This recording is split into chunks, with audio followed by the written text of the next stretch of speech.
Ndugu waandishi wa habari, tumeitana hapa leo tarehe 22 muda huu ambao ni jioni, ili nifafanue kwenu mambo machache. Jambo la kwanza muhimu ni kuhusiana na kukamatwa kwa makamu mwenyekiti wa Chama cha Demokrasia na Maendeleo, yeye na wafuasi wake, katika eneo ambalo mimi mkuu wa mkoa ninahudumu, mkoa wa Dar es Salaam, katika eneo la Kariakoo.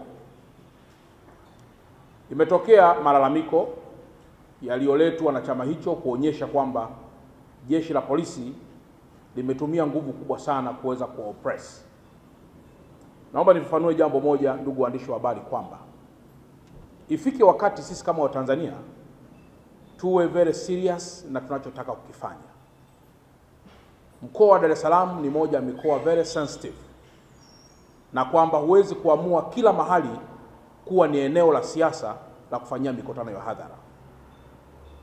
Tumekwisha zungumza mara kadhaa kwamba eneo la Kariakoo ni eneo ambalo ni la wafanyabiashara na ni eneo ambalo lina attract wafanyabiashara kutoka pande nyingi za Tanzania na hata nje ya Tanzania ili kuja kufanya biashara kwenye maeneo hayo. Muda mwingi maeneo hayo yanakuwa na misongamano, na tunatumia nguvu kubwa sana pia kuweza kulinda raia na mali zao ili kuhakikisha wanafanya biashara katika mazingira rafiki na mazingira ambayo hayataharibiwa na jambo lolote. Tunapogeuza viunga vya Kariakoo kuwa ni maeneo ya mikutano ya kisiasa, inaweza ikapelekea kuleta vurugu, jambo ambalo tunaweza kusimamisha biashara na taifa likakosa kodi.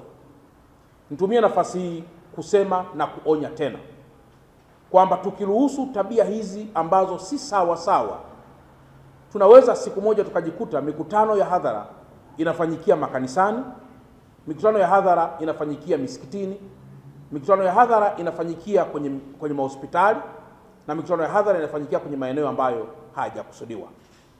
Naomba nitoe rai kwa viongozi wote wa vyama vya siasa kwamba tunapozungumzia umuhimu wa kulinda maslahi ya taifa letu tunamaanisha, na tunapozungumzia umuhimu wa kukabiliana na masuala yoyote yanayoharibu amani ya taifa letu tunamaanisha. Na kwa mantiki hiyo, muda sio mrefu tutatoa taarifa rasmi kuhusiana na maeneo yote ya msingi ambayo hayaruhusiwi hata kidogo kuweza kufanyia mikutano ya hadhara. Mojawapo ni maeneo sensitive kama haya ya Kariakoo, ambayo huwezi kuamua kufunga barabara kwa sababu ya mkutano wa hadhara. Tukifanya namna hiyo, tutakuwa tunajichelewesha pamoja na kutengeneza sifa za kijinga ambazo hazitastawisha taifa letu.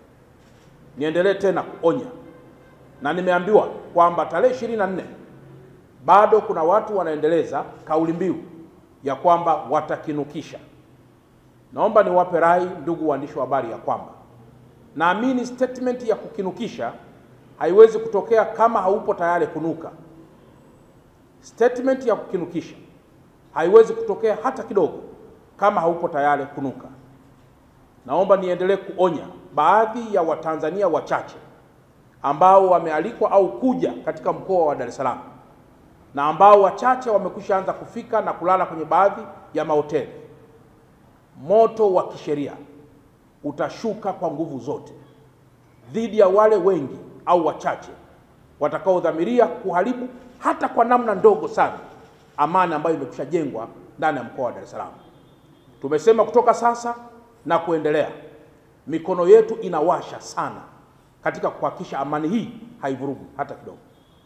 Tumefika wakati tumeanza kuleta mizaha ambayo si taswira njema kwa taifa letu. Tunafanya mizaha ya kutafuta sympathy kwa mataifa ya ndani na mataifa ya nje, lakini lazima tufahamu kwamba the secret of success always. Dataflow inakuletea uhuru wa kukamilisha chochote na internet ya uhakika. Kuwa hewani muda wote, popote ulipo, utakuwa na internet ya uhakika. Ni salama na huunganisha kwa haraka. Ina nguvu hata sehemu zenye msongamano. Pata data mtelezo yenye kasi kwa gharama nafuu. Wasiliana nasi.